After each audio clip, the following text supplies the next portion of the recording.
The notification lit up my phone at 2:47 a.m. on a Tuesday, and I knew, the way you know when you're about to get fired or when someone's died, that everything was about to change. Dude, I'm sorry, but you need to see this.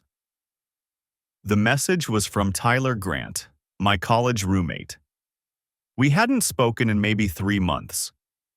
The attachment took forever to load on my phone, the progress bar crawling across the screen while I sat there in bed, my wife Melissa sleeping peacefully beside me, her breathing soft and steady. When the image finally appeared, my stomach dropped so hard I thought I might throw up right there on our 1,000-thread count sheets. It was a screenshot from someone's Instagram story. The photo showed Melissa, my wife of 7 years, mother of our 2 daughters, sitting on a man's lap at what looked like a hotel bar. Her arms were draped around his neck. His hands were on her waist. They were kissing. Not a peck. A real kiss. The kind that made it clear this wasn't their first time. The timestamp on the story said it was posted 6 hours ago. Monday night. The night she'd told me she was having dinner with her sister. My hands started shaking. I zoomed in on the photo, looking for any detail that might make this not real. Maybe it was photoshopped. Maybe it was someone who looked like Melissa. But no, there was the necklace I'd bought her for our anniversary last year. There was the scar on her left shoulder from when she fell off her bike as a kid. There was her wedding ring, catching the light from the bar. I looked at the man. Younger than me, maybe late 20s. Athletic build. Expensive-looking suit. Handsome in that generic way that made me hate him even more. Tyler's next message came through. Someone named Ashley posted it. Friend of a friend saw it and recognized Melissa. I grabbed the screenshot before it disappeared. I'm really sorry, man. I sat there in the dark, my phone screen the only light in the room, staring at proof that my marriage was a lie. The logical part of my brain was already working, already calculating. Today was Tuesday. She'd been at her sister's on Monday night. Before that, there was the girls' weekend 2 weeks ago in Miami. The work conference in Denver last month. The late nights at the office that had become more frequent over the past 6 months. How long had this been going on? I looked at Melissa again. She'd shifted in her sleep, turning toward me, one hand tucked under her pillow. She looked innocent, peaceful, beautiful even. We'd been together since we were 23, met at a mutual friend's barbecue. She'd been wearing a yellow sundress and had sauce on her chin from the ribs. I'd pointed it out and she'd laughed instead of being embarrassed. That laugh had made me fall in love with her. We'd built a life together. Our daughters, Emma and Sophie, were 5 and 3. We had a house in Westchester with a yard and a swing set. We had a golden retriever named Biscuit. We had date nights every other Friday. We had a mortgage and a minivan and a timeshare in the Poconos. We had everything we were supposed to have. And apparently, she had someone else. I forwarded the screenshot to my own email. 3 different email addresses, actually. Then I saved it to my cloud storage. Then I texted Tyler back, "Who's Ashley? Do you have her full name?" His response came quickly. Ashley Evans. Lives in Manhattan. Works in marketing, I think. Want me to get more info? Yes. Everything you can find. And don't tell anyone else about this yet. You got it. I'm here if you need anything. I set my phone down on the nightstand, face down, like I could make the image disappear if I couldn't see it. My heart was pounding so hard I could hear it in my ears. Part of me wanted to shake Melissa awake right then, shove the phone in her face, demand an explanation. But I didn't. Because I'm an accountant. I'm methodical. I deal in facts and figures and documentation. And if there's one thing I've learned from 15 years of examining other people's finances, it's that you don't confront someone until you have all the evidence. You don't show your hand until you know exactly what cards everyone else is holding. I got out of bed slowly, carefully, making sure not to wake her. The hardwood floor was cold under my bare feet. I walked downstairs to my home office and closed the door. My hands were still shaking as I opened my laptop. I started a new folder on my desktop and labeled it Documentation. The screenshot went in first. Then I opened our cell phone account online. We had a family plan, both our phones, plus an iPad for the girls. I'd never looked at the detailed billing before. Never had a reason to. Now I did. I pulled up the last 6 months of records and started going through Melissa's call and text logs. There was a number that appeared frequently, starting about 8 months ago. Short calls at first, just a few minutes. Then longer ones. Then multiple times a day. The texts were constant, sometimes 50 or 60 in a single day. I cross-referenced the dates with my calendar. The calls increased whenever I was out of town on business. They spiked on weekends when I took the girls to visit my parents. I copied all of it. Screenshots of everything. Organized by date. Then I logged into our credit card accounts. The credit card statements painted a picture I didn't want to see. I'd pulled up our joint account first, the one we used for groceries, gas, family expenses. Nothing unusual there. But Melissa had her own card too, one she'd gotten before we married that she kept for emergencies and work expenses. I'd never thought to question it. I logged into the account using the password manager we shared. She'd never changed it from the default we'd set up years ago. Why would she? I'd never checked. The transactions scrolled past. Restaurants I didn't recognize in cities she'd supposedly visited for work. A boutique hotel in Philadelphia. 3 separate charges over the past 4 months. Each one a Friday night. Each one while I'd been home with Emma and Sophie, reading bedtime stories and doing bath time solo because the client dinner ran late. My hands weren't shaking anymore. That surprised me. I felt cold instead, like someone had replaced my blood with ice water. I downloaded 6 months of statements and saved them to the same encrypted folder as everything else. Then I opened a new browser tab and did something I'd never done before. I searched for the phone number from her call logs. Nothing came up under a name. But I tried Facebook, Instagram, LinkedIn, methodically working through each platform the way I'd work through a client's books looking for discrepancies. LinkedIn gave me a hit. Ryan Mitchell, 32 years old. Commercial real estate developer based in Manhattan. His profile picture showed the same man from the hotel bar photo. Athletic build, expensive suit, that practice smile that probably closed deals. I clicked through to his company website. Mitchell and Associates. High-end properties, luxury developments. The kind of business that would involve client dinners and networking events. The kind where a marketing consultant might reasonably cross paths with a developer. Except Melissa wasn't in marketing. She worked in HR for a mid-size pharmaceutical company in White Plains.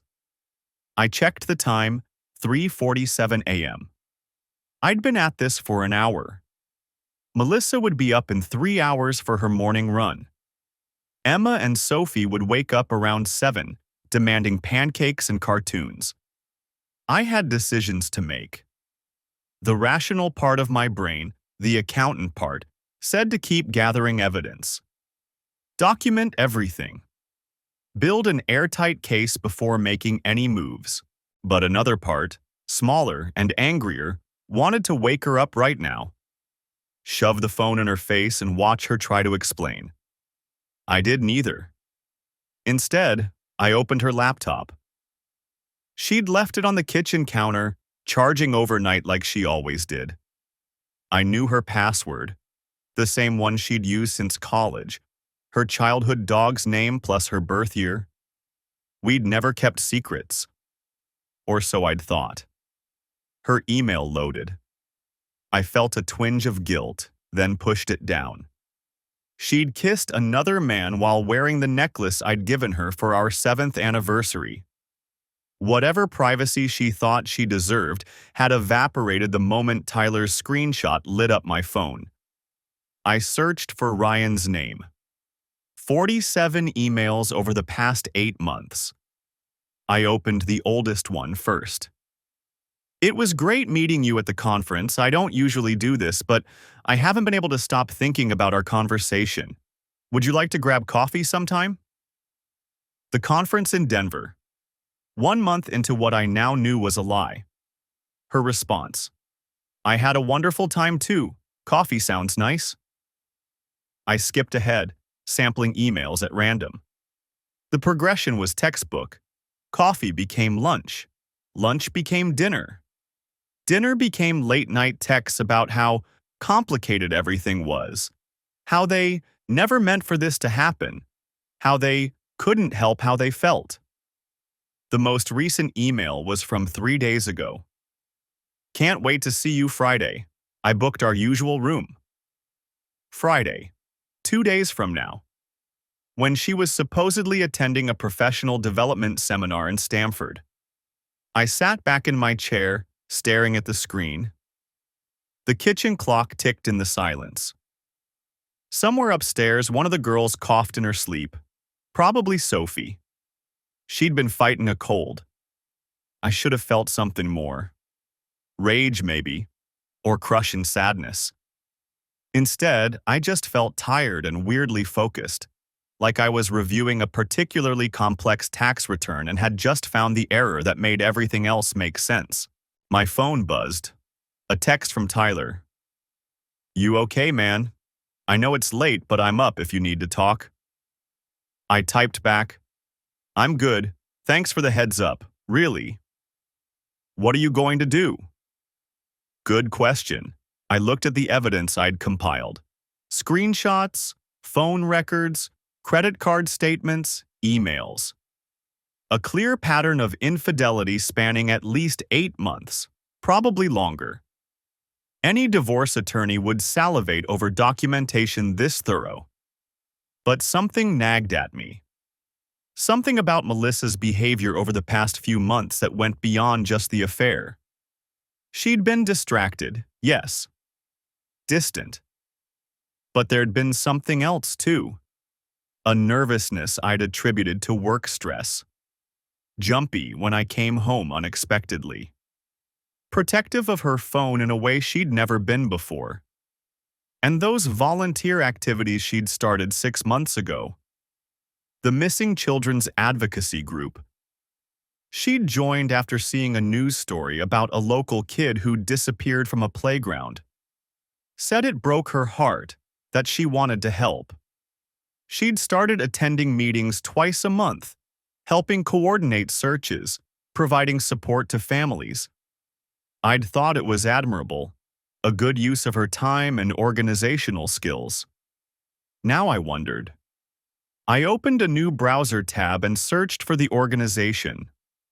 Hope's Light Missing Children Network. Their website showed upcoming events, volunteer opportunities, success stories of children found and returned home. Melissa's name appeared in several places. Volunteer coordinator, family liaison, search organizer.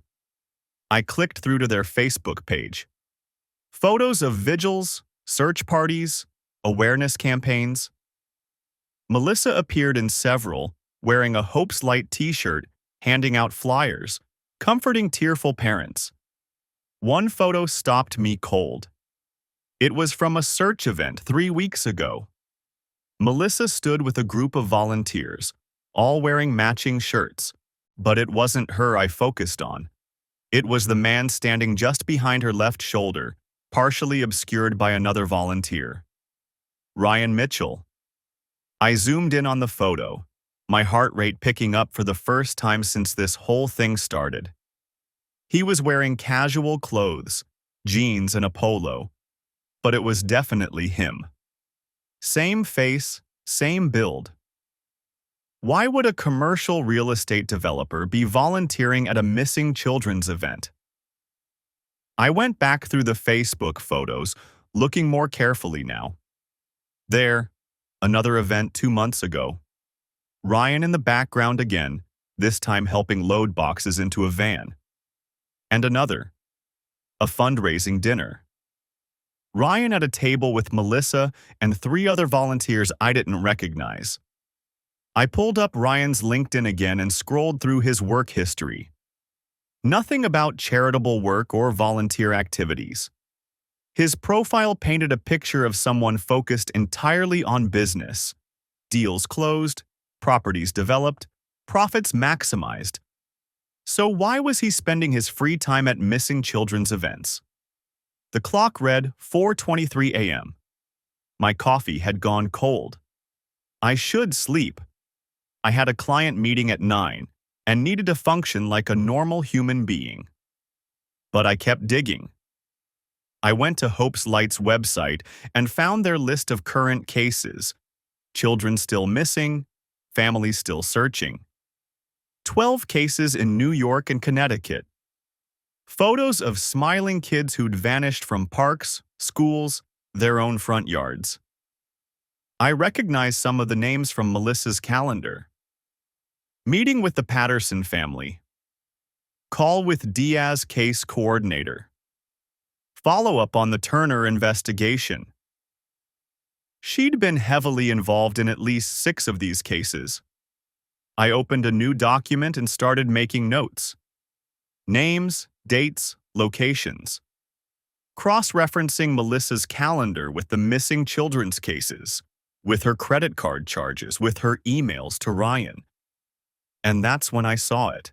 3 of the children had gone missing on dates that corresponded with charges on Melissa's credit card in the same cities. Not White Plains or our suburb, but Philadelphia, Hartford, Albany. The hotel in Philadelphia where she'd stayed 3 times. The first charge was dated 2 days before a 6-year-old named Emma Lawson disappeared from a playground in the same neighborhood. My daughter's name. The missing girl had my daughter's name. The coffee had gone cold in my cup. I'd been staring at the same 3 browser tabs for the past 20 minutes, cross-referencing dates, locations, times. The sun was starting to come up outside my office window, pink light creeping across the hardwood floor. Emma Lawson, 6 years old, disappeared from a playground in Philadelphia on March 15th. Melissa's credit card showed charges at the Marriott downtown Philadelphia on March 13th and 14th. Checkout on the 15th.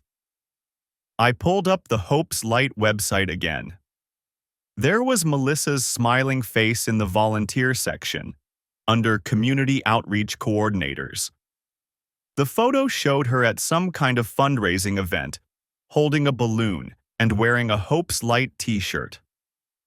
Ryan Mitchell stood 3 people to her left, partially obscured but unmistakable in his expensive casual wear. I clicked through to the missing children database. Emma Lawson's face stared back at me. Blonde hair, gap-toothed smile, wearing a purple jacket in her last known photo.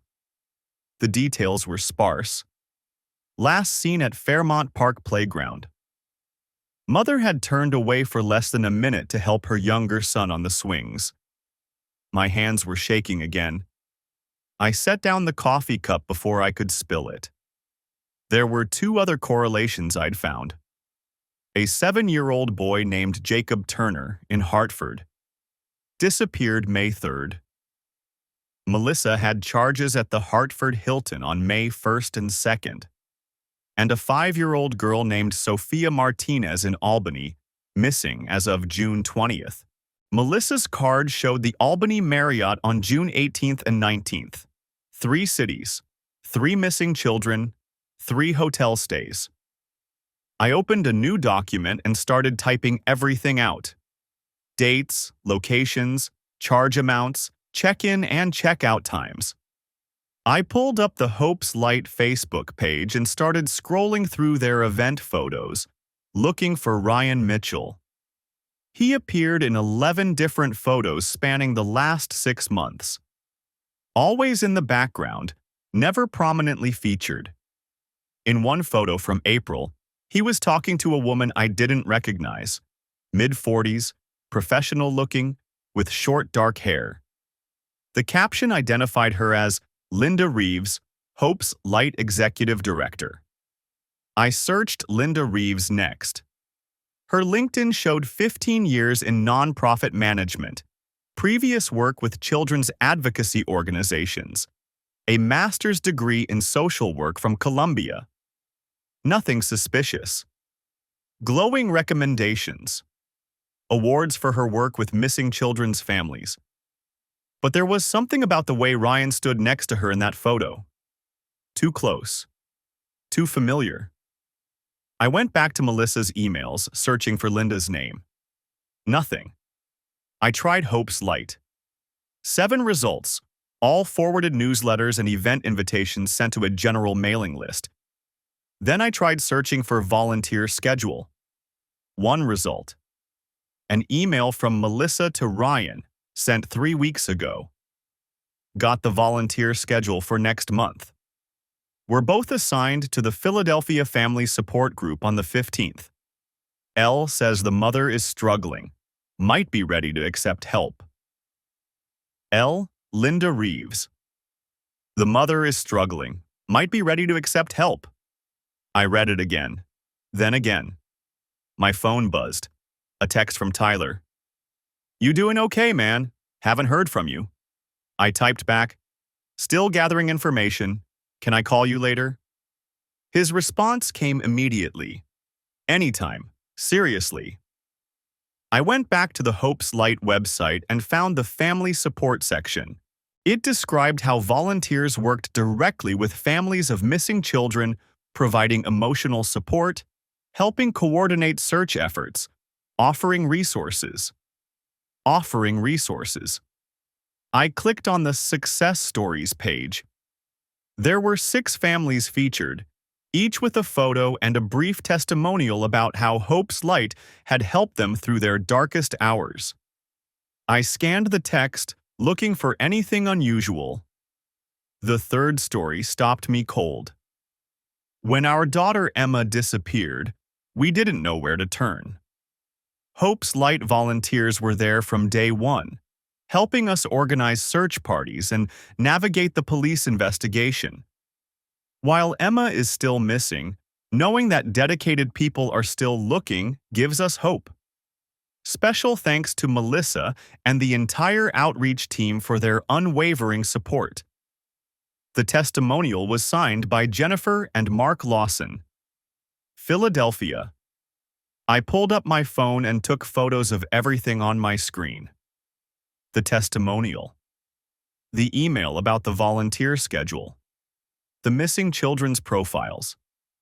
The credit card statements.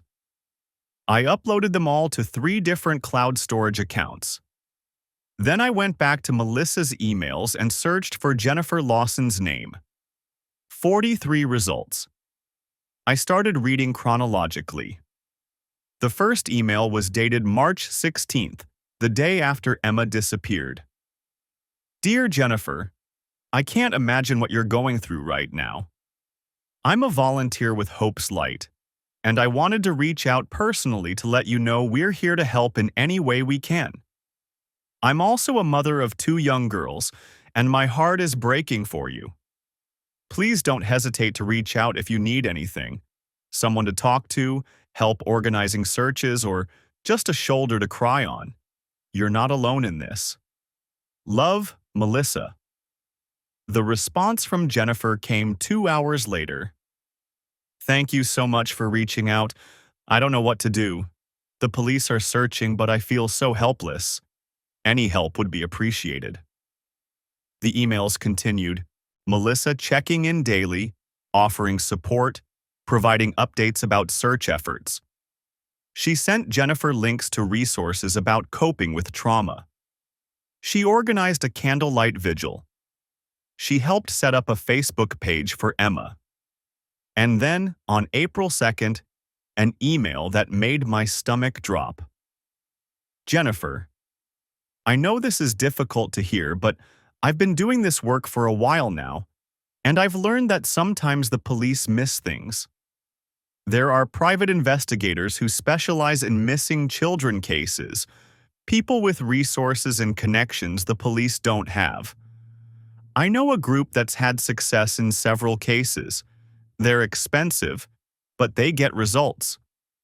Would you like me to put you in touch with them? Jennifer's response, yes, please. We'll do anything. Melissa's reply included a phone number and an email address for Mitchell Investigations and Recovery Services. Mitchell. I searched for the company online. The website was professional, sleek, with testimonials from grateful families and photos of happy reunions. The About Us section featured a photo of Ryan Mitchell in a suit, looking serious and compassionate. With over a decade of experience in private investigation and child recovery, Mitchell Investigations has successfully resolved over 50 missing children cases. We work tirelessly to bring families back together, using cutting-edge technology and an extensive network of contacts across the country. I clicked on the Success Stories tab. More photos of reunions, more testimonials. But when I tried to verify the names against actual news stories about recovered missing children, I came up empty. The cases mentioned on the website didn't appear in any news archives.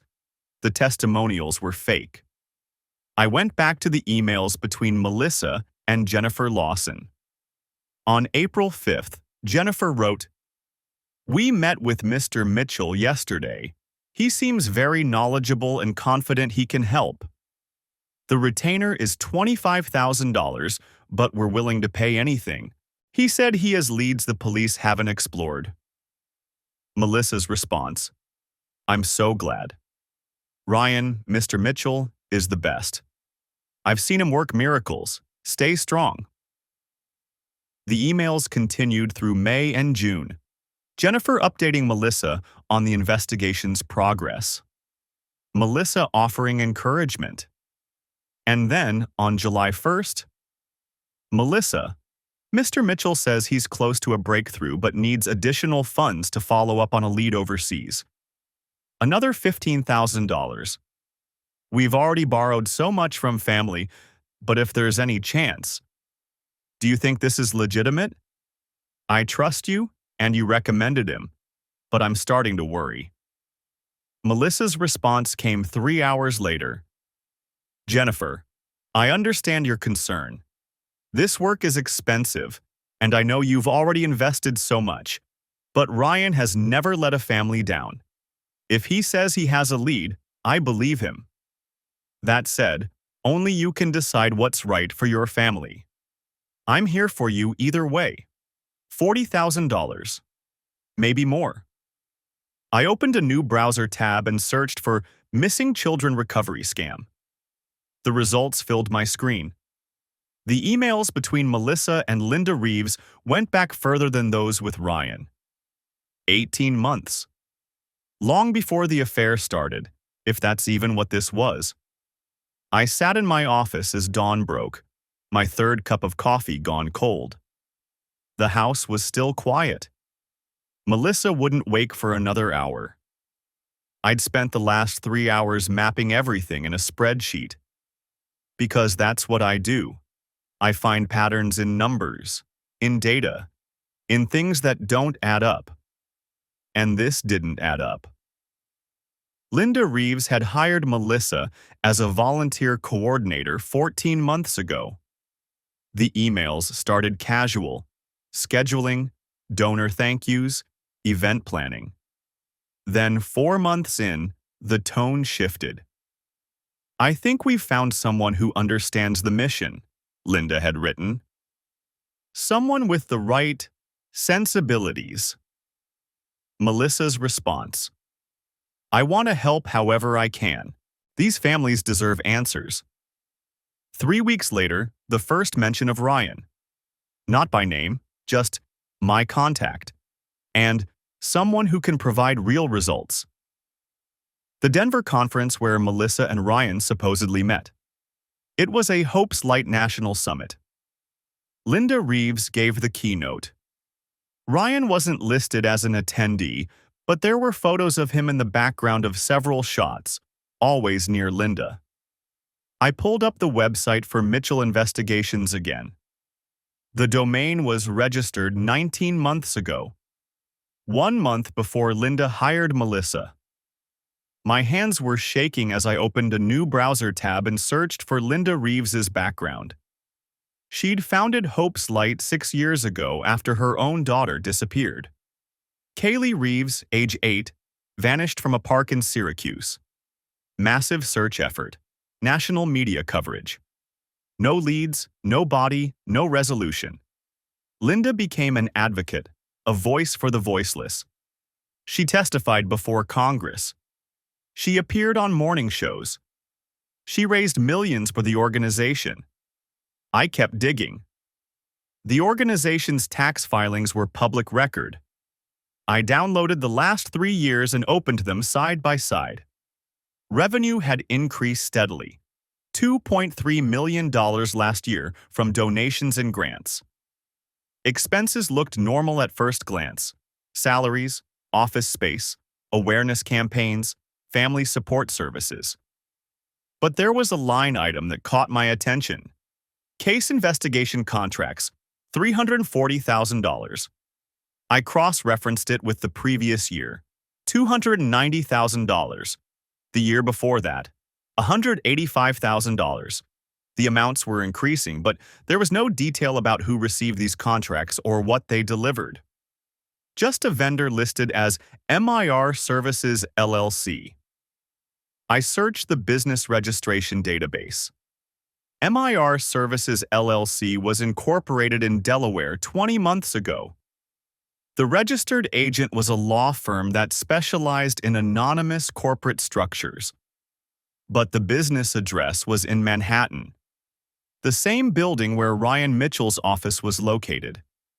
MIR, Mitchell Investigations and Recovery. Hope's Light was paying Ryan Mitchell hundreds of thousands of dollars in investigation contracts. I sat back, my mind racing through the implications. Linda refers desperate families to Ryan. Ryan charges them massive fees for false hope. Then Hope's Light also pays him from their donation pool, money given by well-meaning people who think they're helping find missing children. It was a perfect circle. Linda controlled the narrative, had access to the families, provided the referrals. Ryan did the investigation and collected from both ends. Melissa coordinated it all, making the introductions, building trust, keeping families engaged. But that still didn't explain the hotel charges matching the disappearance dates. I pulled up the map I'd created earlier, marking each missing child's last known location and the hotels where Melissa had stayed. Emma Lawson, Philadelphia. Melissa's hotel was 2.3 miles from the playground where Emma vanished. Jacob Turner, Hartford. Melissa's hotel was 1.8 miles from his school. Sophia Martinez, Albany. Melissa's hotel was less than a mile from the grocery store parking lot where she was last seen. I added a new data point. The dates Linda Reeves had traveled, pulled from Hope's Light's social media and event calendar. She'd been in Philadelphia that same weekend. A family support visit, according to Instagram. She'd been in Hartford 2 days before Jacob disappeared. Meeting with local law enforcement, the post said. She'd been in Albany the week Sophia vanished. Raising awareness, the caption read. The pattern was there. Undeniable. Impossible to ignore. But I needed to be sure before I took this to anyone. Because what I was thinking, what the evidence was screaming, was so monstrous that I couldn't afford to be wrong. I opened Melissa's email again and searched for any mention of the 3 children by name. Nothing in her inbox with Ryan or Linda. I tried her deleted folder. Empty. She must clear it regularly. Then I remembered. She had an iPad she used for volunteer work. She kept it in her car because she said it was easier to show families photos and resources during home visits. I grabbed my keys and headed to the garage, moving quietly through the house. The minivan was unlocked. Her iPad sat in the center console. I took it back to my office and plugged it in. No passcode. She'd never bothered with one. Her email was already logged in. I went straight to the deleted folder. She didn't clear it on this device. There were hundreds of messages. I searched for Emma Lawson. 4 results. The first was from Linda. Emma's mother is particularly vulnerable. Recent divorce, limited support system. She'll be receptive to intervention. Melissa's response. I'll make contact this week. Build rapport first. 2 weeks later, another from Linda. Timeline confirmed for Philadelphia. Everything is arranged. Melissa. Understood. I'll be in position. The final email was dated 3 days after Emma disappeared, from Ryan to both Melissa and Linda. Package secured. Client acquisition initiated. Linda's reply. Excellent. Proceed with standard protocol. I couldn't breathe. Package secured. Not investigation underway or searching for leads. Package secured. I searched for Jacob's name. Similar emails. Same pattern, same language. Then Sophia. Identical structure. There were others too. Names I didn't recognize. Children I hadn't cross-referenced yet. Package secured. Client acquisition initiated. Proceed with standard protocol. They weren't exploiting families after children went missing. They were taking the children, then exploiting the families.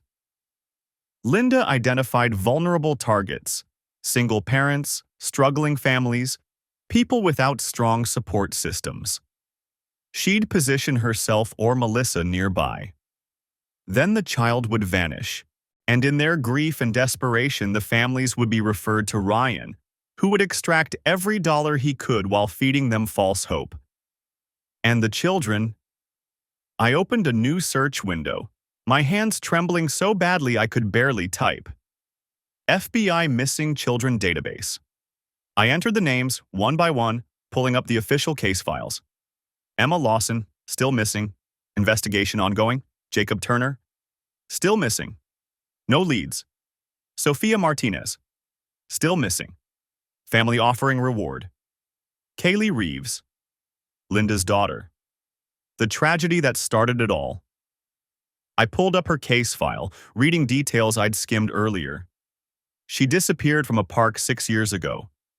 Multiple witnesses saw her playing on the swings. Then she was gone. Vanished in the span of minutes while her mother was, according to the police report, in the restroom. But there was a note in the investigative summary that made my blood run cold. Mother's timeline inconsistent with witness statements. Mother claims 3 to 5 minute absence. Witnesses estimate 15 to 20 minutes. Mother became hostile when questioned about discrepancy.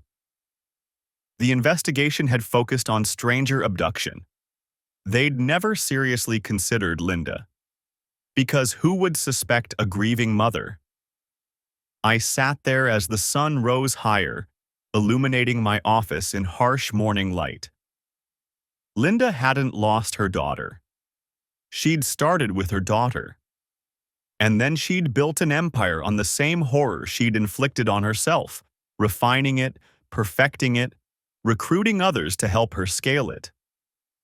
My wife was one of those recruits. I heard footsteps upstairs, the shower running, Melissa getting ready for another day of volunteering, of helping families, of being the compassionate face of an organization that destroyed lives. I had everything I needed: emails, financial records, location data, patterns spanning multiple states and multiple victims. But I couldn't go to the local police. This was bigger than one jurisdiction, and if I was wrong about any of it, if there was some explanation I hadn't considered, I'd destroy innocent people. I needed the FBI. I pulled up their website and found the number for the National Center for Missing and Exploited Children's FBI liaison. The phone rang twice before someone answered. "This is Special Agent Williams." I took a breath, steadying my voice. "My name is David Peterson. I have evidence linking multiple child disappearances across several states to an organized operation. I need to speak with someone immediately." The FBI field office downtown didn't answer at 3 a.m. Of course it didn't. I sat there listening to the automated message, my thumb hovering over the disconnect button. "If this is an emergency, please hang up and dial 911. To report a tip, please visit our website at..." I ended the call. My hands were shaking so badly I nearly dropped the phone. 911 felt wrong. What would I even say? My wife is sleeping upstairs and I think she's part of a child trafficking ring? They'd send a patrol officer who'd look at my printouts and tell me to call back during business hours when I was sober. I needed someone who would understand the scope of this. Someone who would see what I was seeing. The FBI's website had a tips portal. I pulled it up on my laptop, fingers trembling over the keyboard. The form had a drop-down menu. Nature of tip. I scrolled through options: terrorism, public corruption, civil rights violations, human trafficking. I clicked it. The cursor blinked in the description box. I started typing. "My wife, Melissa Peterson, volunteers for Hope's Light Missing Children Network. I have evidence suggesting she and two others, Linda Reeves, executive director, and Ryan Mitchell, private investigator, are kidnapping children and then charging families to search for them. I have financial records, deleted emails, and location data matching 3 disappearances to my wife's travel schedule. I attached everything: bank statements, phone records, the spreadsheet I'd built, screenshots of the deleted emails, 23 files in total. My finger hovered over the submit button. This was it. Once I pressed this, there was no taking it back. The FBI would investigate. They'd interview Melissa. They'd tear apart our house, our finances, our entire life. Emma and Sophie would have FBI agents asking them questions about Mommy. And if I was wrong, if there was some explanation I hadn't considered, I would have destroyed everything for nothing. But those children, Aiden Martinez, Brianna Foster, Chloe Williams. I hit submit. The page refreshed. "Thank you for your submission. Your tip has been received and will be reviewed by an agent." That was it. No confirmation number, no timeline, just a generic acknowledgement that could mean anything or nothing. I sat back in my chair, staring at the screen. The adrenaline that had been coursing through me for the past hour suddenly drained away, leaving me hollow. What now? The FBI could take days to review the tip, weeks maybe. And in the meantime, Melissa would wake up, make breakfast, ask me how I slept. She'd kiss me goodbye and drive to Hope's Light, where she and Linda and Ryan would... My phone buzzed. I grabbed it, heart hammering. Unknown number. "Hello? David Peterson?" A woman's voice, professional, clipped. "Yes?" "This is Special Agent Rebecca Walsh with the FBI's Crimes Against Children Division." I'm calling regarding the tip you submitted approximately 4 minutes ago. 4 minutes. They'd read it in 4 minutes. Yes, I said again, because my brain couldn't form any other words. Mr. Peterson, I need to verify some information. You're calling from your residence at 412 Oakmont Drive in Westchester? Yes. And your wife, Melissa Peterson, is currently in the home with you? She's asleep upstairs. Our daughters too. I need you to listen carefully. Do not wake your wife. Do not alert her in any way that you've contacted us. Can you do that? My mouth went dry. Yes? The individuals you've named in your tip, Linda Reeves and Ryan Mitchell, are already subjects of an ongoing investigation. Your wife's name has come up in our inquiries, but we didn't have enough evidence to establish her involvement. What you've sent us changes that. The room tilted. You already knew about them? We've been building a case for 6 months. The problem with trafficking operations is that they're careful. They compartmentalize. We knew Hope's Light was dirty, but we couldn't prove the connection between the disappearances and Mitchell's firm. Your records do that. 6 months. The FBI had been investigating for 6 months while Melissa kissed me goodnight and read bedtime stories to our daughters. Mr. Peterson, I need you to stay calm.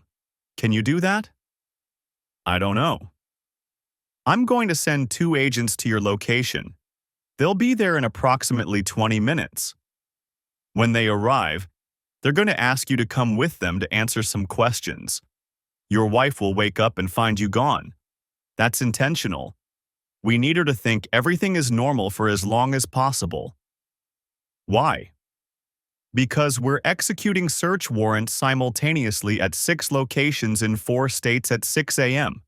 Hope's Light headquarters, Linda Reeves's home, Ryan Mitchell's office and residence, 2 storage facilities, and your house. If your wife suspects anything before then, she'll alert the others. People will run. Evidence will disappear. And those children, if they're still alive, might never be found. If they're still alive. The words hit me like a physical blow. Mr. Peterson? I'm here. I need you to act completely normal. When the agents arrive, tell your wife, if she wakes up, that there's been an emergency at work, a client audit, something that requires your immediate attention. Can you do that? I looked at the ceiling, imagining Melissa asleep in our bed, her hair spread across the pillow, the anniversary necklace I'd given her resting against her collarbone. Yes. Good. Pack a bag, clothes for a few days, toiletries. Bring your laptop and any additional records you haven't already sent us. The agents will take you to a secure location where you'll give a full statement. What about Emma and Sophie? Agent Walsh paused. Do you have family nearby? Someone who can take them? My sister lives in Connecticut, about an hour away. Call her. Tell her there's a family emergency and ask if she can pick up the girls this morning. Early, before your wife wakes up if possible. Don't give details. Just get them out of the house before 6 a.m. I checked the time. 3:47 a.m. 2 hours and 13 minutes. Okay. Mr. Peterson, I know this is overwhelming, but what you've done tonight, sending us this evidence, you may have just saved those children's lives. Do you understand that? I didn't feel like I'd saved anyone. I felt like I was drowning. I understand. The agents will be there soon. Their names are Special Agent James Cooper and Special Agent Nicole Martinez. They'll show you credentials. Don't open the door for anyone else. She hung up. I sat there in the dark, phone in my hand, trying to process what had just happened. The FBI had been investigating Hope's Light for 6 months. Melissa wasn't just having an affair with Ryan Mitchell. She was part of something they'd been tracking across multiple states. Something big enough to require simultaneous raids at dawn. And in 2 hours, federal agents were going to tear apart my house looking for evidence that my wife kidnapped children. I needed to call my sister. I pulled up her contact, hesitated. Jessica would ask questions. She'd want to know what was happening, why I needed her to drive an hour in the middle of the night to pick up her nieces. I couldn't tell her the truth. Not yet. The phone rang 4 times before she answered, voice thick with sleep. David? What's wrong? Jess, I need a favor. It's important. It's 4 in the morning.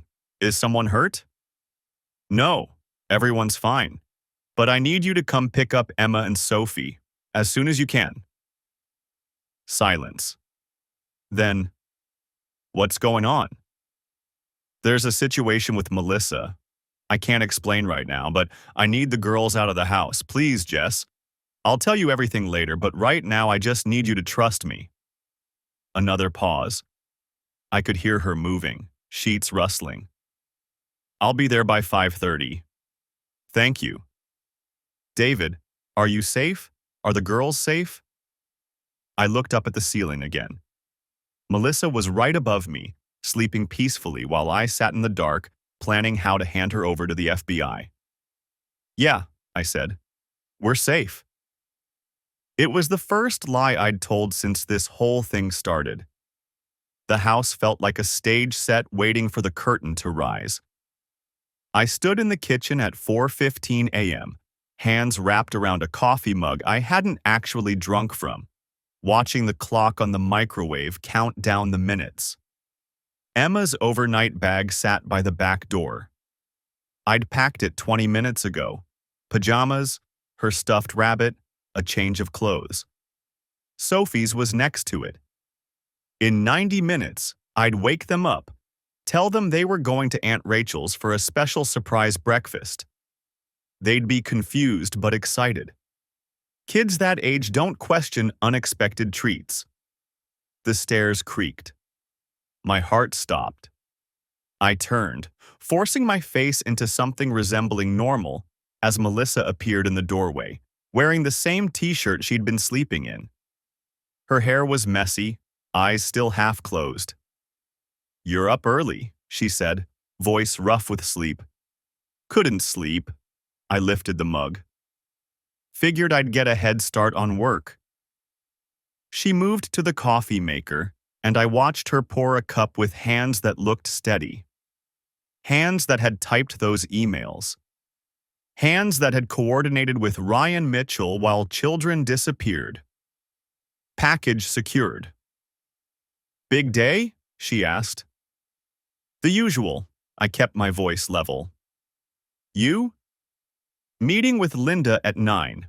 We're reviewing the Lawson case. She said it so casually. Emma Lawson, 6 years old, missing since March 15th. The parents are getting desperate. We might refer them to a private investigator Linda knows. Ryan Mitchell. She was going to send Emma Lawson's parents to Ryan Mitchell. That's good, I managed. That you're helping them. She smiled at me, the same smile I'd fallen in love with 7 years ago. Someone has to. The microwave clock read 4:18 a.m., 1 hour and 42 minutes until the raids. I'm thinking of taking the girls to Rachel's this morning, I said, testing the words. Give you some quiet time before your meeting. Melissa's expression didn't change. That's sweet. They'd love that. She took a sip of coffee. Will you be back for dinner? Probably not. Might be a late night. Okay. She kissed my cheek, her lips felt like ice, and headed back upstairs. I'm going to shower. I waited until I heard the bathroom door close, then the water start running. My phone buzzed. Agent Walsh. Teams in position. Maintain normal routine. Do not deviate from plan. I texted Rachel. Bringing the girls around 6, emergency. We'll explain later. Please don't ask questions. Her response came 30 seconds later. Doors unlocked. I'll have pancakes ready. The water shut off upstairs. I poured my untouched coffee down the sink and rinsed the mug. The kitchen looked exactly like it did every morning. Clean counters, fruit bowl on the table, Sophie's drawings held to the refrigerator with magnets. Everything normal. Everything a lie. I heard Melissa's hairdryer start up. 45 minutes, she'd be downstairs again, dressed and ready for her day. Ready to meet with Linda Reeves and plan how to extract more money from the Lawson family while their daughter remained God knows where. My phone buzzed again. Different number. Unknown. This is Tyler. Just wanted to check in. You doing okay? I stared at the message. Tyler Grant, who'd sent me that screenshot less than 24 hours ago. He had no idea what he'd actually uncovered. He thought he was exposing a simple affair. Me. I'm okay, thanks for reaching out. Tyler. If you need anything, I'm here. I know this is hell. He didn't know. Couldn't know. Not yet. The hairdryer stopped. I heard Melissa moving around upstairs, opening drawers, closing the closet. Getting dressed for a meeting where she'd look grieving parents in the eye and lie to them. 5:02 a.m. I went upstairs, careful to avoid the third step that squeaked.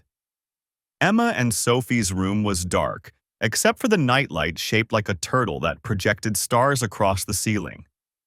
Emma was sprawled across her bed, covers kicked off. Sophie slept curled up with her thumb in her mouth, a habit Melissa had been trying to break. They looked so small. I thought about Emma Lawson's parents, Jacob Martinez's mother, Sophia Turner's family. Did they stand in their children's empty rooms like this, staring at beds that would never be slept in again? Did they keep the nightlights on? David? I turned. Melissa stood in the hallway, fully dressed now in slacks and a blouse. Professional. Put together. She looked at me, looking at our daughters. You okay? She asked. Yeah. I stepped out of the room, pulling the door mostly closed. Just thinking how fast they're growing. I know. She touched my arm. Emma starts kindergarten in 2 months. Can you believe it? I couldn't look at her. Time flies. I should get going soon. She checked her watch, the one I'd given her for our 5th anniversary. Linda wants to meet before the office opens. Strategy session. Strategy for what? How to convince the Lawsons to drain their savings account. How to string them along for another month while their daughter remained missing. Drive safe, I said. She kissed me again, longer this time. I made myself not pull away. Love you, she said. Love you too. The words tasted like ash. She grabbed her purse and keys from the bedroom, then headed downstairs. I listened to her footsteps, the jingle of her keys, the front door opening and closing.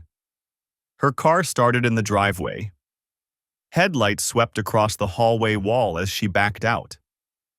5:23 a.m. I went back to Emma and Sophie's room and sat on the floor between their beds.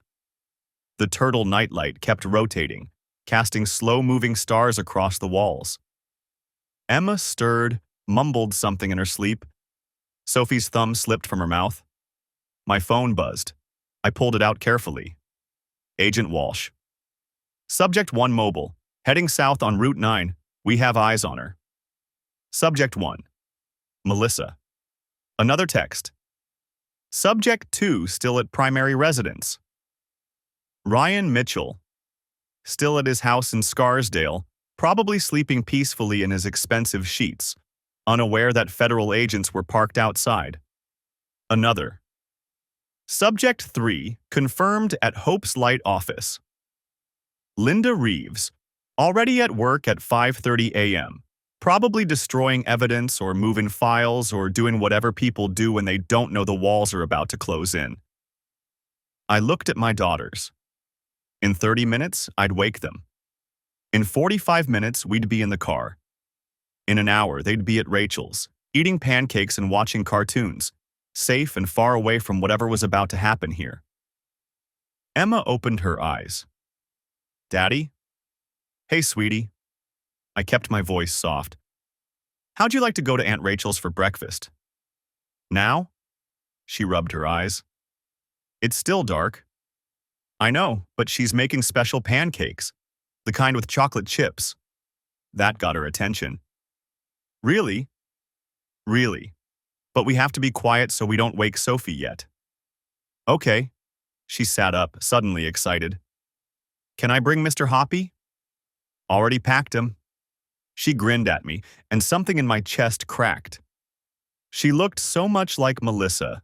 Same eyes, same smile. 7 years ago, I'd married that smile. I'd built a life around it. My phone buzzed again. Agent Walsh. T-minus 35 minutes. All units ready. 35 minutes until 6 a.m. 35 minutes until simultaneous raids across 4 states.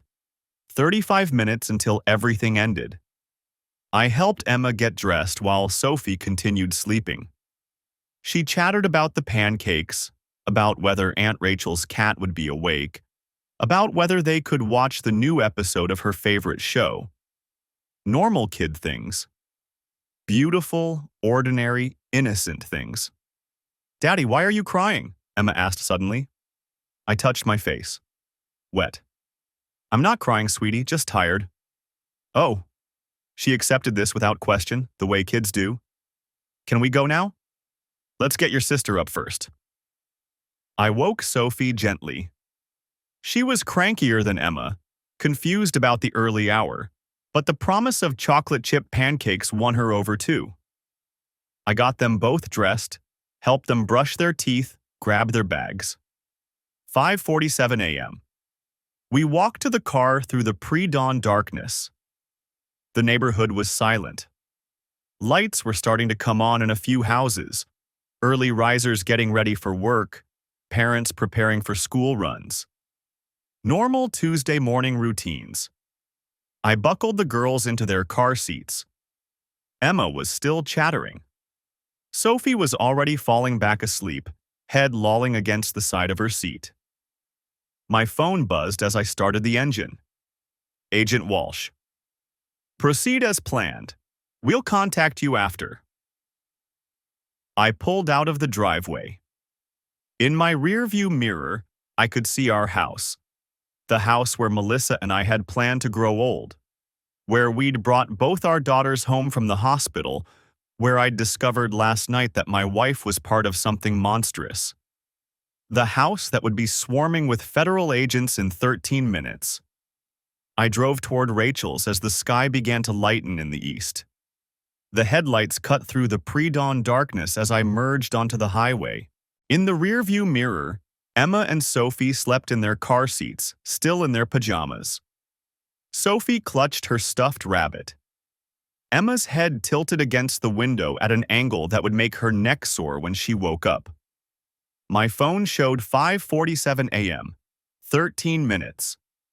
Rachel's house was 40 minutes away in Stamford.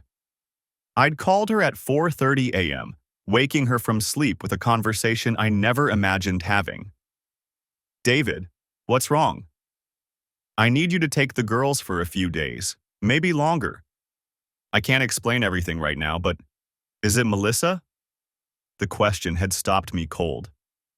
What do you mean? A pause. She's been different lately. At Sophie's birthday party, she barely interacted with anyone, just kept checking her phone. And when I asked if everything was okay, she got defensive. My sister had seen it. The changes I'd rationalized away as stress or work obligations. It's worse than you think, I'd said. The FBI is involved. There's going to be an arrest this morning. Rachel hadn't asked for details. Bring them now. I'll have the guest room ready. The highway stretched empty ahead of me. Tuesday morning, not quite 6 a.m. Most people still sleeping in their beds, unaware that 4 simultaneous federal raids were about to execute across the Northeast. I thought about Melissa in our bed, probably still asleep, still wearing that anniversary necklace, still looking peaceful and innocent, still having no idea that in minutes, federal agents would be knocking on our door. My phone buzzed. A text from Agent Walsh. Teams in position. Maintain distance from residents. I typed back one-handed. 40 minutes away with daughters. Safe. 3 dots appeared, then. Good. Will contact you after execution of warrants. Do not attempt to return home or contact your wife. The phone went dark. I set it in the cup holder and focused on the road. Emma stirred in the back seat. Daddy? Hey, sweetheart. Go back to sleep. Where's Mommy? My hands tightened on the steering wheel. Mommy's at home. You're going to stay with Aunt Rachel for a little while. Is it a sleepover? Something like that. Can we make pancakes? I bet Aunt Rachel would love to make pancakes with you. She seemed satisfied with this answer. Within seconds, her breathing evened out again. 6:02 a.m. It was happening right now. Federal agents in tactical gear approaching our front door. Our neighbors' houses still dark, curtains drawn. The swing set in the backyard motionless in the early morning stillness. I imagined Melissa waking to the sound of knocking. Confused at first, then alarmed. Walking down the stairs in her pajamas, probably the blue ones with the small floral pattern. Opening the door to see badges and weapons and serious faces. Melissa Peterson, you're under arrest for conspiracy to commit kidnapping, wire fraud, and violations of the Mann Act. Would she cry? Deny everything? Ask for a lawyer immediately? Would she ask where I was? Where the girls were? My phone rang. Unknown number. I let it go to voicemail. It rang again immediately. Same unknown number. On the third call, I answered. Hello? Mr. Peterson, this is Agent Walsh. The warrants have been executed. Your wife is in custody, as are Ryan Mitchell and Linda Reeves. We also arrested 4 additional individuals at Hope's Light facilities in Connecticut and New Jersey. I pulled onto the shoulder of the highway, hands shaking too badly to drive safely. Did you find them? The children? A pause that lasted too long. We recovered 3 children from a property in Pennsylvania. 2 more from a location in upstate New York. All 5 are alive and receiving medical attention. 5. Out of how many total? The others? We're still processing evidence from multiple locations. I can't discuss details of an ongoing investigation, but I want you to know the evidence you provided was instrumental. Without your documentation, we wouldn't have had enough for the warrants. The words should have felt like vindication. Instead, I just felt hollow. What happens now? I asked. Your wife will be arraigned this afternoon. Given the severity of the charges and flight risk, I expect the judge will deny bail. We'll need you to come in for a formal statement later today. Can you make yourself available around 2 p.m.? Yes. And Mr. Peterson, you did the right thing. I know that doesn't make this easier, but those 5 children are alive because of you. The call ended. I sat on the shoulder of the highway, hazard lights blinking, watching the sky gradually lighten from black to deep purple to gray. 5 children recovered. 5 families who would get their children back. But how many others? How many packages had been secured before the FBI started investigating?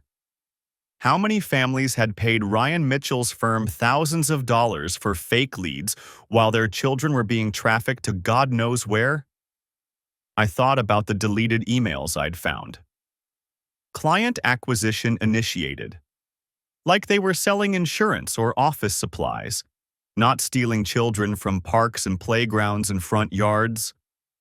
Emma Lawson, 7 years old, disappeared from a Philadelphia park 6 months ago while her mother was distracted by her younger sibling. Jacob Martinez, 5, vanished from a Hartford shopping mall. Sophia Williams, 6, taken from her own backyard in Albany. Were they among the 5 recovered? Or were they part of the ongoing investigation, which probably meant the FBI didn't know if they were alive or dead or sold to someone in another country? A semi-truck roared past, rocking my car with the displaced air. I checked the mirror, both girls still sleeping, and pulled back onto the highway. Rachel was waiting in her driveway when I arrived at 6:43 a.m. She helped me carry the girls inside without waking them, settling them into the guest room bed together. Sophie immediately curled into Emma's side, Rabbit tucked between them. In Rachel's kitchen, I accepted a cup of coffee I didn't want and told her everything. The screenshot from Tyler, the phone records and credit card statements, the deleted emails and coded language, the FBI investigation, the 6 a.m. raids. She listened without interrupting, her face growing paler with each detail. "Jesus Christ," she whispered when I finished. "David, I'm so sorry. I knew something was off, but I never imagined." "No one did. That was the point." "What are you going to tell the girls?" The question I'd been avoiding. "I don't know. How do you explain to a 5-year-old that her mother helped kidnap children? That she's not coming home?" "You don't. Not yet. Right now, you tell them mommy had to go away for work. You keep their routine as normal as possible. You protect them from this for as long as you can." I nodded, knowing she was right but hating it anyway. More lies, more deception, even if these were meant to shield rather than harm. My phone buzzed. A news alert. Breaking. Federal raids. Target missing children nonprofit. Multiple arrests in multi-state kidnapping conspiracy. It was already hitting the media. Within hours, it would be everywhere. Melissa's photo on every news site and television screen. Our address public record. Reporters camped outside our house. I couldn't go home. Not today, maybe not for weeks. "Can we stay here?" I asked Rachel. "Just for a few days until I figure out what to do?" "Stay as long as you need. The girls can have the guest room. You can take the couch." "Thank you." She squeezed my hand. "You're my brother, of course." At 7:15 a.m., my phone rang again. Tyler this time. "Dude, are you seeing the news? They're saying..." "I know. I'm the one who contacted the FBI." Silence. Then, "Holy hell. David, I had no idea. When I sent you that screenshot, I thought it was just... cheating is bad enough, but this... Yeah? Are you okay? That's a stupid question. Of course you're not okay. But are you safe? Are the girls safe?" "We're at my sister's. The FBI told me to stay away from the house. If you need anything, money, a place to stay, someone to talk to, I'm here. Seriously, whatever you need." "I appreciate it." After we hung up, I sat at Rachel's kitchen table and watched the sun rise through her window. Somewhere in federal custody, Melissa was probably being processed. Fingerprinted, photographed, stripped of her jewelry and personal belongings. The anniversary necklace I'd given her would go into an evidence bag. Somewhere in Pennsylvania and upstate New York, 5 children were being reunited with their families. 5 sets of parents who'd spent months in hell were getting their children back. And somewhere, in case files and evidence lockers and FBI databases, were the names of children still missing. Still out there. Still waiting to be found. if they ever would be. The FBI took over my home office at 6:47 a.m. I'd been sitting in the same chair for 4 hours, watching the sun come up through the window when Agent Walsh arrived with 3 other agents and 2 forensic technicians. They wore navy windbreakers with yellow FBI letters across the back. Professional. Efficient. They moved through my house like surgeons. "Mr. Peterson, we need to secure all devices, computers, tablets, phones, external drives," Walsh said. She had a warrant in her hand. "This is now an active crime scene." Emma appeared at the top of the stairs in her princess pajamas, rubbing her eyes. "Daddy, who are those people?" My throat closed. I'd been so focused on the evidence, on building the case, on making sure Melissa couldn't escape justice. I hadn't thought past this moment. Hadn't prepared for the look on my 5-year-old's face when strangers in FBI jackets walked through our living room. "Go back to your room, sweetheart," I managed. "I'll be up in a minute." "Where's Mommy?" The question hit like a fist. Because I knew exactly where Melissa was. In a holding cell somewhere, probably. Or in an interrogation room. Or being processed, fingerprinted, photographed. All the things that happen when you're arrested for kidnapping children. "She had to go to work early," I said. The lie tasted like ash. Walsh gave me a sympathetic look, but didn't slow down. 2 agents were already bagging my laptop. Another was photographing the desk where I'd spread out all my evidence, the timeline, the hotel receipts, the correlation charts. "We'll need you to come downtown to give a formal statement," Walsh said. "Can you arrange childcare?" Childcare? Right. Because I couldn't exactly bring Emma and Sophie to FBI headquarters while I explained how their mother had been kidnapping children for 8 months. I called my sister Jennifer at 7:15 a.m. She lived 20 minutes away in Stamford. "David, it's barely 7 on a Tuesday. I need you to come get the girls," I said. "Now. And I need you not to ask questions." The silence stretched for 3 seconds. Then, "I'll be there in 15 minutes. She made it in 12. Jennifer took one look at the FBI agents moving through my house and pulled me into the kitchen. She's 2 years older than me, a family law attorney, and she's always been able to read me like a spreadsheet. "What did Melissa do?" she asked quietly. Not, "What happened?" or, "Is everything okay?" What did Melissa do? Because Jennifer had never particularly liked my wife. She'd been polite at family gatherings, cordial at holidays, but I'd caught her watching Melissa sometimes with this evaluating expression, like she was waiting for something to crack. "I can't tell you yet," I said. "But it's bad. Really bad. And I need you to take Emma and Sophie for a few days, maybe longer." "Days or weeks?" "I don't know, weeks, maybe months." Her expression hardened. "Are the girls safe with you?" The question should have offended me. Instead, I felt grateful that she'd asked, that she was thinking like a lawyer, like a protective aunt. Yes, they were never in danger from me. But Melissa... I stopped, swallowed. "She's been arrested. Federal charges. And I need to keep them away from this until I figure out how to explain it." Jennifer nodded once. "Go pack their bags. I'll tell them we're having a sleepover week." The FBI field office in New Haven was a concrete building that looked like every other government facility. Utilitarian, colorless, designed to intimidate through sheer bureaucratic weight.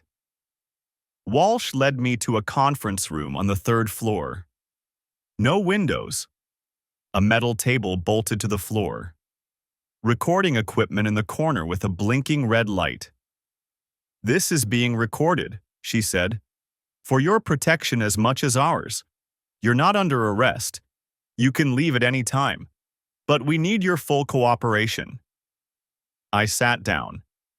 My hands were shaking again, so I pressed them flat against the table. Tell me about the children, I said. The 5 you recovered. Are they okay?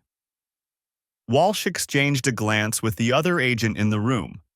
A younger guy, maybe 30, with close cropped hair and a tie that looked uncomfortably tight. They're receiving medical care, she said carefully. We can't discuss details of an ongoing investigation, but they're alive and safe. That's because of you. The words should have felt good. Should have felt like redemption, like I'd done something right. Instead, they just made me think of all the children who weren't recovered. Emma Lawson, Jacob Martinez, Sophia Williams. All the names in those deleted emails. How many others? I asked. How many children are still missing? We're working to establish that. Your documentation gave us 18 months of activity to analyze, but we believe the operation may go back further. Possibly years. Years. Jesus Christ. Linda Reeves's daughter, I said. Kaylee. She disappeared 6 years ago. Was that? We're investigating that connection, Walsh said. Her tone was neutral, professional, but I saw something flicker in her eyes. Anger, maybe. Or disgust. Mr. Peterson, I need you to walk me through everything you found. Start with the hotel receipts and work forward chronologically. So I did. For 3 hours, I recounted every detail. The screenshot from Tyler, the Instagram story, the phone records showing 847 calls to Ryan Mitchell over 8 months, the hotel stays that correlated with missing children, the deleted emails with their coded language, the bank statements showing cash withdrawals Melissa couldn't explain. Walsh took notes on a yellow legal pad. The other agent, he'd introduced himself as Special Agent Kevin Barnes, operated a laptop, pulling up files and cross-referencing my timeline with their existing investigation. You said you found a pattern with the families being charged for private investigation services, Walsh said. Did you document which families paid and how much? I pulled out my phone. They'd let me keep it after imaging the contents, and opened the spreadsheet I'd created at 4 a.m. 12 families over 14 months, I said. Total payments to Mitchell Consulting Group, $387,000. Average payment, $32,250. The Lawson family paid $40,000. The Martinez family paid $28,000. The Williams family... Stop! Walsh held up her hand. She looked at Barnes. Pull the financial records for Mitchell Consulting. I want to see if these payments match. Barnes typed rapidly. Then his expression went cold. They match, he said. Down to the dollar. But there's more. The account shows outgoing wire transfers. Regular payments to 3 overseas accounts. Hong Kong, Manila, and Bucharest. The room temperature seemed to drop 10 degrees. Trafficking, I said. My voice sounded distant, like it belonged to someone else. Not just kidnapping, they were selling the children. Walsh's jaw tightened. We suspected, but we didn't have the financial proof until now. This changes the scope of the investigation. We'll need to coordinate with Interpol. I thought about Melissa sleeping peacefully at 2:47 a.m., wearing her anniversary necklace, looking innocent, while children she'd helped kidnap were being sold to buyers in foreign countries. I want to testify, I said. At trial. Whatever you need, I'll do it. You'll be a key witness, Walsh confirmed. But Mr. Peterson, you need to understand what that means. Your wife will be facing life in federal prison. So will Ryan Mitchell and Linda Reeves. The defense attorneys will try to destroy your credibility. They'll claim you fabricated evidence because you were angry about the affair. They'll argue you're an unreliable witness with a vendetta. I have documentation, I said. Everything is time-stamped. Everything is backed up. I'm an accountant. I know how to build a paper trail that can't be challenged. Walsh almost smiled. I believe you. But trials are unpredictable. And this one will be high profile. The media is already picking up the story. By tomorrow, your name will be everywhere. I hadn't thought about that. About reporters, about cameras, about Emma and Sophie seeing their mother's face on the news. How do I protect my daughters from this? I asked. You can't, Walsh said quietly. Not completely. But you can control the narrative. Tell them the truth before someone else does. Age-appropriate truth, but truth. Because they're going to hear about it eventually. I left the FBI building at 2:30 p.m. The sky was overcast, threatening rain. My phone had 17 missed calls. My parents, Jennifer, Tyler, 3 numbers I didn't recognize that were probably reporters. I sat in my car in the parking garage and stared at the steering wheel. In 12 hours, my entire life had collapsed. My wife was a kidnapper. My marriage was over.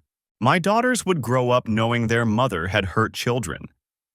And somewhere, in countries I'd never visited, there were kids who'd been stolen and sold because Melissa needed money or excitement or whatever the hell had motivated her to become a monster. I started the engine.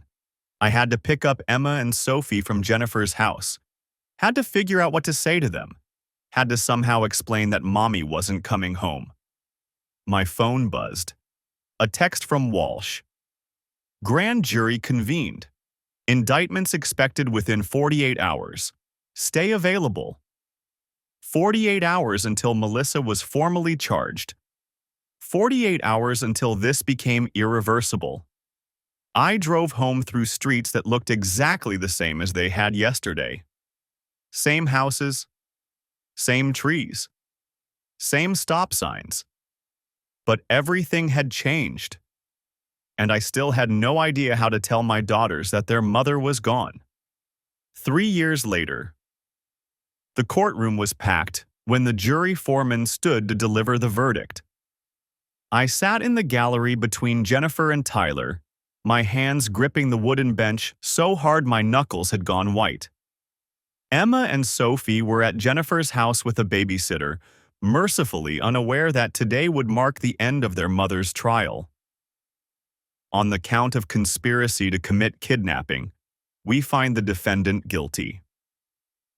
Melissa didn't react. She sat perfectly still at the defense table, wearing a gray suit her attorney had chosen to make her look sympathetic. From where I sat, I could see the side of her face. No tears, no emotion. Just that same blank expression she'd worn through 3 weeks of testimony. On the count of wire fraud, we find the defendant guilty. The foreman continued through 18 counts. Guilty, guilty, guilty. When it was over, the judge set sentencing for 6 weeks out. Melissa's attorney requested bail pending sentencing. The prosecutor, a sharp woman named Patricia Flores, who'd spent 2 years building this case, objected on grounds of flight risk. Your Honor, the defendant participated in an international trafficking operation. She has demonstrated a pattern of deception spanning years. She poses a clear danger to the community. The judge agreed. Melissa was remanded to custody immediately. As the marshals led her away, she turned and looked directly at me for the first time since the trial began. I waited for something, remorse, anger, even defiance. But her eyes were empty, like looking at a stranger wearing my wife's face. Then she was gone. The sentencing hearing was shorter. The judge had reviewed the pre-sentence report, the victim impact statements, the mountains of evidence. He looked tired, like this case had aged him. Ms. Peterson, You exploited the worst fear any parent can experience. You weaponized grief for profit. The harm you've caused is incalculable. Melissa stood with her attorney, hands clasped in front of her. She'd lost weight in custody. Her hair had grown out, showing gray roots she would have died before.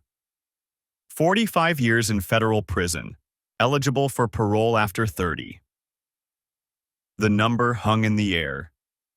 Emma would be 35 when Melissa became eligible for parole. Sophie would be 33. They'd be older than I was now. Ryan Mitchell had received 50 years. Linda Reeves got life without parole, the judge citing her role as the architect of the entire operation. 4 other co-conspirators received sentences ranging from 15 to 30 years. Of the 18 children the FBI had identified as victims, 11 were recovered. 7 remained missing.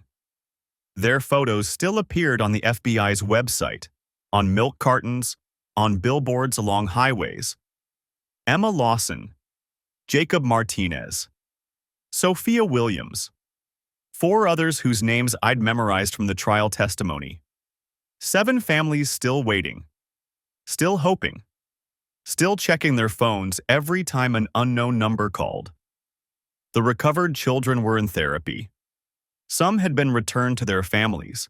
Others were in foster care because the trauma had fractured their homes beyond repair. The FBI had recovered them from locations in 3 countries, 2 from a trafficking ring in Manila, 3 from a facility in Romania, 6 from a compound in rural Pennsylvania that Linda Reeves had purchased through a shell corporation. The Pennsylvania children had been kept in a basement for months, being prepared for sale. The testimony about their conditions had made several jurors cry. I sold the house in Westchester. Couldn't stay there. Couldn't walk past the kitchen where Melissa had kissed me goodbye while planning her next crime. Couldn't sleep in the bedroom where she'd lain next to me, peaceful and content, while children suffered. We moved to Vermont, me, Emma, and Sophie. A small town where nobody recognized my name or my face, where the girls could go to school without classmates whispering about their mother, where I could work remotely and be present for every pickup, every bedtime, every moment they needed me. The divorce was finalized while Melissa awaited trial. She didn't contest it, didn't ask for custody or visitation rights. Her attorney said she understood that any contact with the girls would be inappropriate given the circumstances.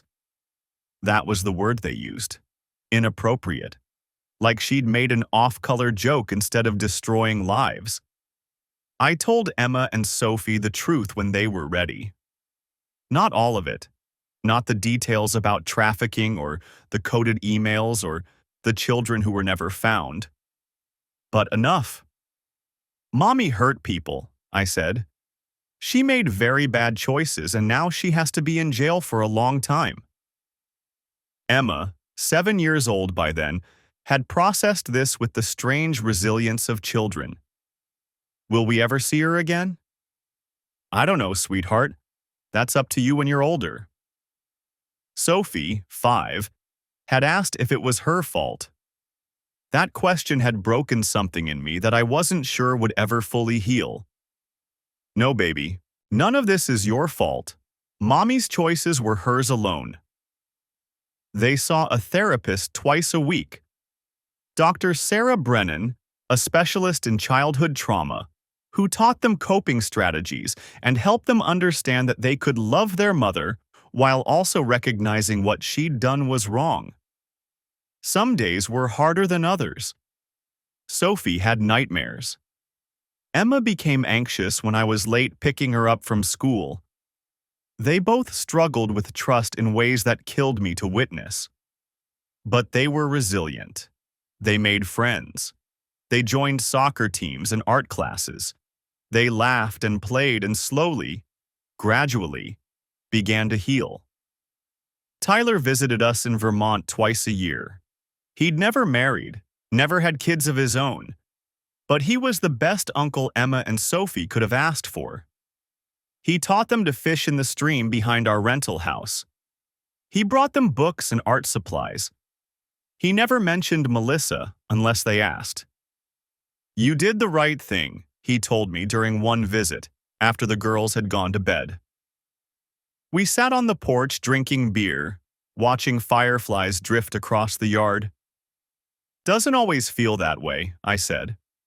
"Those 11 kids are alive because of you. Their families got them back because you didn't look away." I thought about the 7 who weren't recovered, about their parents still waiting for phone calls that might never come. What about the others? Tyler didn't have an answer for that. Nobody did. Jennifer became the girls' primary female role model. She took them shopping for school clothes. She explained periods and bras and all the things I was terrified of handling wrong. She loved them fiercely and never once made them feel like they were damaged or broken. "They're going to be okay," she told me once. "It'll take time, but they're strong, like their dad." I didn't feel strong. I felt like I was barely holding it together most days. But I showed up. I packed lunches and attended parent-teacher conferences and learned to braid hair through YouTube tutorials. I read bedtime stories and checked for monsters under beds and promised them every single day that they were safe. And slowly, we built a new life. The FBI recovered 2 more children 18 months after the trial. They'd been held by a trafficking ring in Thailand that had purchased them through Ryan Mitchell's network. The recovery made international news. I watched the footage of them being reunited with their families and cried for the first time since the verdict. Emma found me on the couch, tears streaming down my face, news reports still playing on my laptop. "Are you okay, Dad?" I pulled her into a hug. "Yes, sweetheart. I'm okay. Those are happy tears." "Because they found the missing kids?" "Because they found some of them. Not all, but some." She was quiet for a moment, processing. Then, "Did Mommy help take those kids?" The question I'd been dreading, but I'd promised myself I'd never lie to them about this. "Yes," I said. "She did." Emma nodded slowly. "I'm glad they found them, even if it means Mommy was bad." "You can be glad they were found and still love your mom," I said. "Those feelings can exist together." "Do you still love her?" I thought about the woman I'd married, the one who'd laughed at barbecues and worn yellow sundresses and made me believe in happily ever after. That woman had never existed. Or maybe she had, and something had corrupted her beyond recognition. "I love who I thought she was," I said carefully. "But that person wasn't real." Emma seemed to accept this. She leaned against me, and we watched the rest of the news report together. 5 years after Melissa's conviction, the FBI closed the investigation. 11 children recovered. 7 still missing, presumed deceased. The case files would remain open, but active investigation had ended. I received a letter from Patricia Flores, the prosecutor. "Mr. Peterson, I wanted to thank you personally for your cooperation throughout this investigation and trial.